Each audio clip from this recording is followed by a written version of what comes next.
Good morning, everyone. You get to see a little behind the scenes here. All right. Today is Tuesday, the 8th of February. And we had a fun little lab talking about plate boundaries. But first of all, I want you to answer the following question. Which type of plate boundary occurs when the ocean plate and the continental plate are moving forward towards each other? So this shows the moving of the plate and the rising magma that could result. Will it produce fossil layers, volcanic islands, deep sea sediment, or sea floor spreading? I'm going to give you a minute to think about that while I quickly switch and show you again where the do now is always located. So we'll pick a class. Oh, we'll pick my first period. We'll go to first period today. So when you click in here, today's do now is the 8th. And here's the daily slides. These are not narrated, but they are great to know where they are because any video links and everything works through that one really, really well. And then the recordings are always located under the folder. So, oops, I'm going to scoot this one down. There we go. That was from yesterday. So the next one will be here, and it'll say 2.822, and it will be on this lab we did today. The lab, if you're at home and want to try this lab at home, is here, and it is the candy bar lab. So let's get into that. So what did we come up with? Oh yeah, Volcano Islands, because we've got that crack, we've got that magma there. All right, so rising magma, little islands, not sediment, not, and we also could get seafloor spreading, but the better answer is, because these are plates that are moving across each other, they are subducting, is we'd probably get volcanic islands, and we're, all right.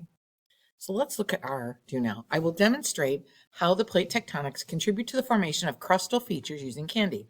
I can demonstrate and describe a transform boundary, a convergent boundary, and a divergent boundary.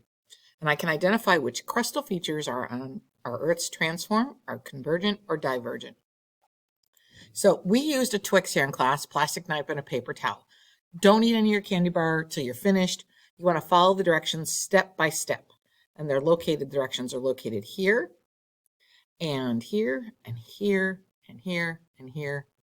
I'm just going to kind of pull through these. Here's some sentence stem starters for you. Some ocean floors, and, oh look, it says 2 ocean plates. So we got a volcano because we're at that point. That actually then justifies our do now.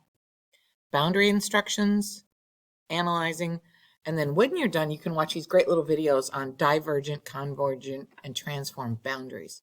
But if you want to go back to our unit here, and you click on that candy bar lab, you have a link directly to, right there, click there. You can fill this in.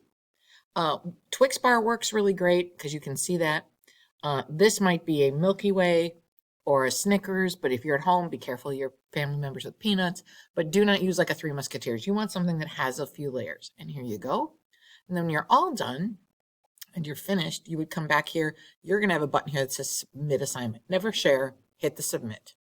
All right, friends. That is, and you can check back in your notes. So we can go over here. Let's see. Sorry. Yeah, there's mine.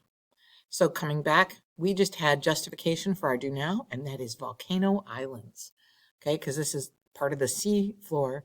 It's not spreading, they're pushing over. So there would be not the sediment, not fossils. Seafloor spreading only occurs when they're both moving away from each other, and this one is moving over. So we would get little volcano islands. All right, friends, I will see you all on Wednesday or Thursday, depending on what block day you have. Have a great afternoon.